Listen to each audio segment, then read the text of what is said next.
আওয়ামী লীগের সাধারণ সম্পাদক সৈয়দ আশরাফুল ইসলামের মৃত্যুবার্ষিকী আজ। 2019 সালের 3 জানুয়ারি থাইল্যান্ডের রাজধানী ব্যাংককের একটি হাসপাতালে চিকিৎসাধীন অবস্থায় মারা যান তিনি। প্রয়াত নেতার ষষ্ঠ মৃত্যুবার্ষিকীতে তাকে শ্রদ্ধার সাথে স্মরণ করেছেন দলটির নেতাকর্মীরা। তবে দিনটিতে শেখ হাসিনা ও ওবায়দুল কাদেরকে জড়িয়ে চাঞ্চল্যকর তথ্য দিলেন সোহেল তাজ। আরও জানাচ্ছেন সহকর্মী শাহাদাত রিফাত। সাবেক প্রধানমন্ত্রী শেখ হাসিনা ও তার দল আওয়ামী লীগকে নিয়ে একের পর এক বিস্ফোরক মন্তব্য করেই যাচ্ছেন সাবেক স্বরাষ্ট্র প্রতিমন্ত্রী সোহেল তাজ। মাঝে কয়েকদিন চুপ থাকলেও বিয়ে কাণ্ডে নতুন করে আলোচনায় আসার পর আবারও আওয়ামী লীগকে নিয়ে কথা বলা শুরু করেছেন তিনি। সম্প্রতি 7 বিয়ে নিয়ে যখন সমালোচনা শুরু হয় তখন ফেসবুকে এ নিয়ে মুখ খোলেন সোহেল তাজ। একই দিনে আওয়ামী লীগের সাবেক সাধারণ সম্পাদক সৈয়দ আশরাফুল ইসলামের মৃত্যুবার্ষিকীতে তার প্রতি শ্রদ্ধা জানানোর পাশাপাশি দলের নেতাকর্মীদের নিয়ে বিস্ফোরক মন্তব্য করেন তিনি। তবে এর ঠিক কয়েক ঘন্টা যেতে না যেতেই আবারও আওয়ামী লীগকে নিয়ে পোস্ট দিয়েছেন সোহেল তাজ। এবার সৈয়দ আশরাফের মৃত্যুর পর তার জানাজাকে কেন্দ্র করে সাবেক প্রধানমন্ত্রী শেখ হাসিনা ও দলটির সাধারণ সম্পাদক ওবায়দুল কাদেরকে নিয়ে চাঞ্চল্যকর তথ্য দিয়েছেন তিনি। ব্রেকফাস্ট, টিফিন কিংবা স্ন্যাক টাইমে মজাদার আয়োজন মানে all time bread.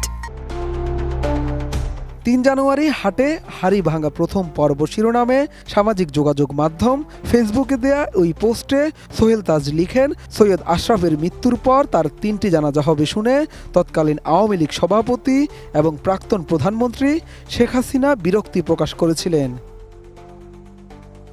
Sheikh Hasina Syed আশরাফের 3 জানাজা পড়া নিয়ে নারাজ ছিলেন জানিয়ে সোহেল তাজ লিখেন, শেখ হাসিনা তার সাধারণ সম্পাদক ওবায়দুল কাদেরকে ধমক দিয়ে বলেছিলেন, ও এত বড় কি হয়ে গেল যে 3টা জানাজা পড়তে হবে। সোহেল তাজ আরও লিখেন, শেখ হাসিনার ধমক শুনে প্রতি উত্তরে কাছুমাছু করে ওবায়দুল কাদের আমতা আমতা করে জবাব দিয়েছিলেন, নেতাকর্মীরা সৈয়দ আশরাফকে অনেক পছন্দ করে আর তাদের এই দাবি না মানলে সামলানো যাবে না। উল্লেখ্য দিয়ে সোহেল তাজ বলেন, আপনারা যারা আশরাফ ভাইকে শাপলা চত্বর নিয়ে দোষারোপ করেছেন তা সঠিক নয়। তিনি হয়তো কিছু কথা বলে থাকতে পারেন, কিন্তু সব সিদ্ধান্ত আসতো একেবারে উপর থেকে। নেটিজেনদের দৃষ্টি আকর্ষণ করে সোহেল তাজ বলেন, গণহত্যা, গুম, খুন, নির্যাতন, নিপীড়নকারী, দুর্নীতিবাজ, গণতন্ত্র হত্যাকারী, চোর মাফিয়াদের সমর্থনকারী, ব্রেনওয়াশ নব্য লীগ এবং চামচাদের দৃষ্টি আকর্ষণ করছি। নীতি আদর্শ বিচ্যুত খারাপ মানুষের প্রশংসা আমার প্রয়োজন নেই, আমি আপনাদেরকে চিনি।